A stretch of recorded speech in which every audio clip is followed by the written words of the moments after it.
Hi, I'm Graham from Second Era of Moles, and if you've clicked on this video accidentally, 90 seconds is all I ever ask. Welcome back to another week that was for Pokemon Masters X. In fact, it's our first week that was with the Champion Stadium in the Sinnoh region. We've also had a couple of golden events this week with the Gold Rush event with the hikers, and then the Golden Future event with Morty and Shiny Ho-Oh. So it's been quite a light week and quite relaxed after the madness of the weeks that came before. So with a new region in the Champion Stadium comes a new Elite Four and Champion. I'll admit there was a few that I didn't recognise going into this one. I'm sure we'll become very familiar with them as we progress through the Champion Stadium and through Masters mode though. And of course in the first week you're playing to use as many types as possible so that you have 18 types after 2 weeks, and then you can unlock Masters mode and then you can go for your 10k points. So I tried to use 3 different types in each of the battles and got on pretty well with it. So in round 1, your condition is the additional effects of moves are more likely to occur. I was taking on Aaron for this one. Or is it Aaron? Not quite sure. And my team was Silver and Ho-Oh, Galarian Glacier, and Lyra and Meganium. So you get some sort of sun synergy between Lyra and Silver. That works out pretty well. And then you've got Glacier in there to do some healing, chip away, and maybe get some freezing with Powdered Snow. So Silver is using Sacred Fire to try and get some burn in there. He gets the first sync move because that'll set Sunny Day. That helps both him and also Lyra as well. Lyra is raising those stats. You can set a Light Shield maybe as well. Wait to use the Sunny side up until after the first sync move because any stats boosts are going to be doubled in there. Glacier is setting Regen All and then doing Powdered Snow the rest of the way through. If you think that Lyra is getting very low on health, you can use Attention here and that'll take some heat off of her as well. This one takes a little bit of a while, so you probably use 4, maybe 5 sync moves, but it's relatively comfortable as a battle. In round 2, you get a physical attack boost. We were taking on one of the ones that I did know this time, which was Flint, and my team was Olivia and Lycanroc, Acerola and Palossand, and Skylar and Swanna. So it's a sand team with Acerola and Olivia, and then you've got Skylar in there to tank through. So Skylar is taking flight and getting that first sync move. Acerola is spamming Astonish to get some flinching in there, saving the Sandstorm until after Skylar has used her sync move. Olivia is powering up and then going to town with Stone Edge, and then she gets the second sync move and that completely crushed the other team.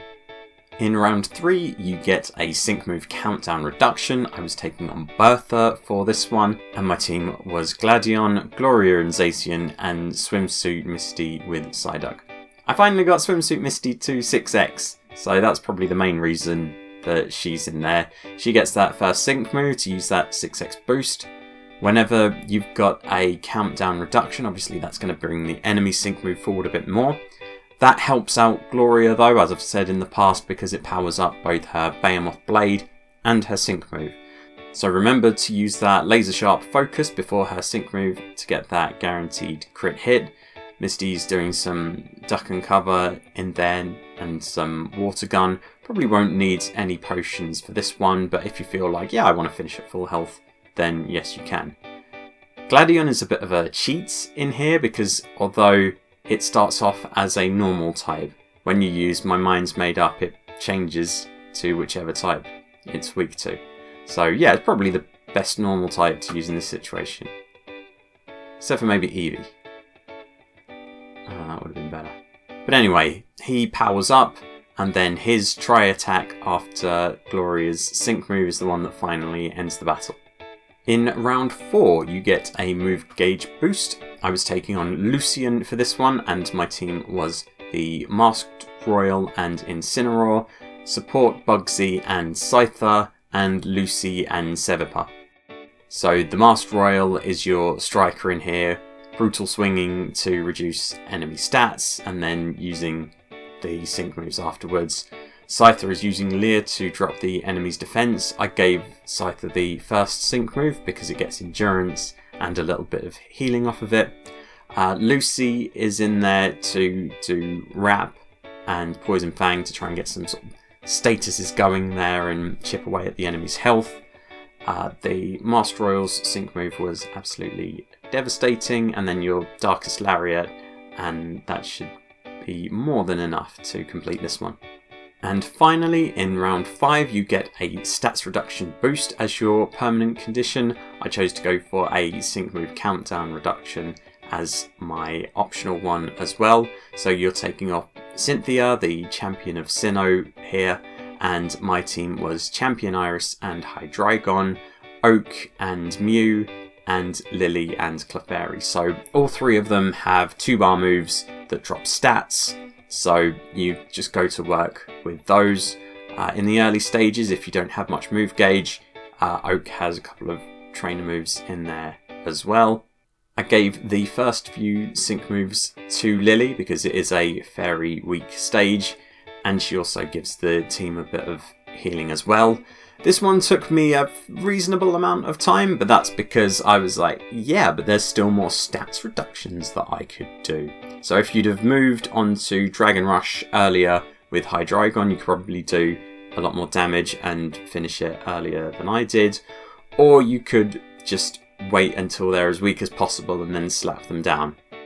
When you do move on to Dragon Rush, make sure that you use that 3 heads because that gives you a sync move countdown reduction as well.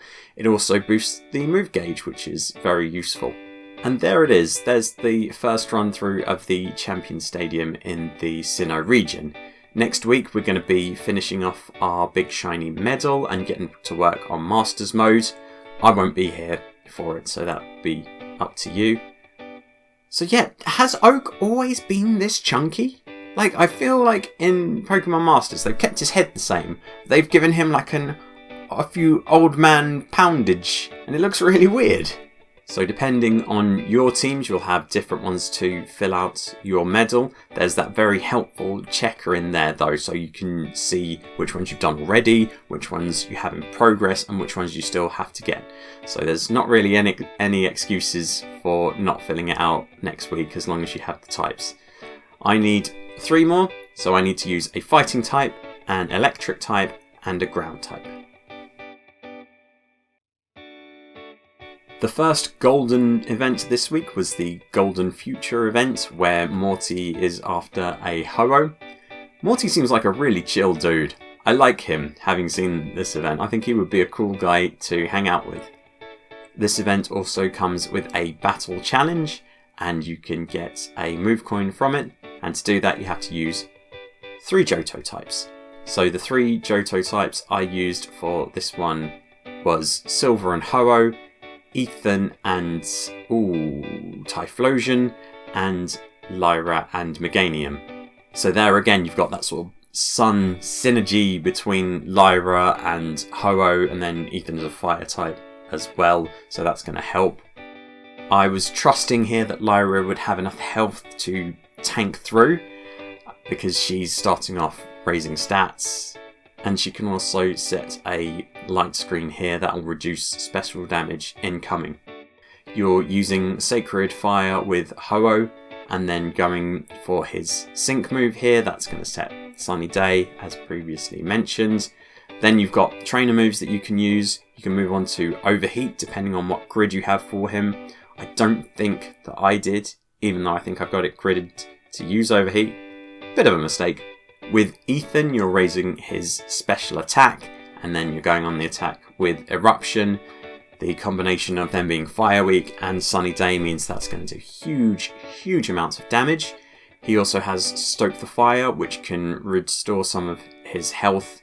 That's to be used in the scenario where Lyra doesn't have enough health and she's taken out by the other team, and you need Ethan to kind of secondary tank in there.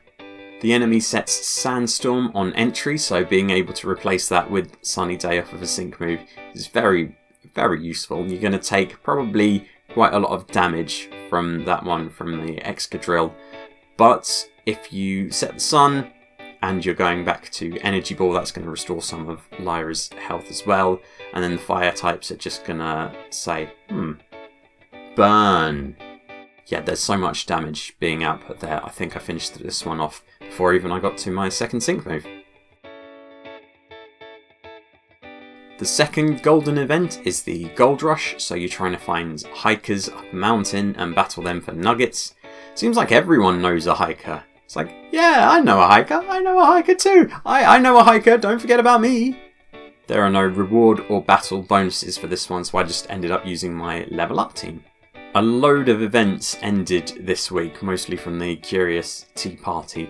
So this morning when I looked at it, it was like, oh, into events. It's so empty. There's so little going on at the moment. I'm sure it will fill up again soon enough. Another new addition is you can now trade up your level up items, so your aids and things like that. That's been far too long coming. I'm surprised it's taken them this long, but you can now go all the way to the top for this one. I think it helped me maybe get enough to raise one more to level 140 than I had before, but it's still good to have. It's for the strikers where I'm running low on items like that, because there's just so many of them. On the flip side, I don't have enough codexes to raise up anymore. Got loads of tomes. That's what we need next, the ability to convert tomes into codexes. And there you have it, another week that was, the first with the Champion Stadium in the Sinnoh region. I won't be doing the week that was for a few weeks because I've got a holiday coming up and I'm planning to enjoy that and take a break from doing the week that was. Hopefully though you'll find me in a future week that will be. You can follow me on Twitter, I'm SEOM_YT. You can subscribe to the channel so that you get notified when the week that was returns. That will be a week that will be. Thank you very much for watching the week that was, and goodbye.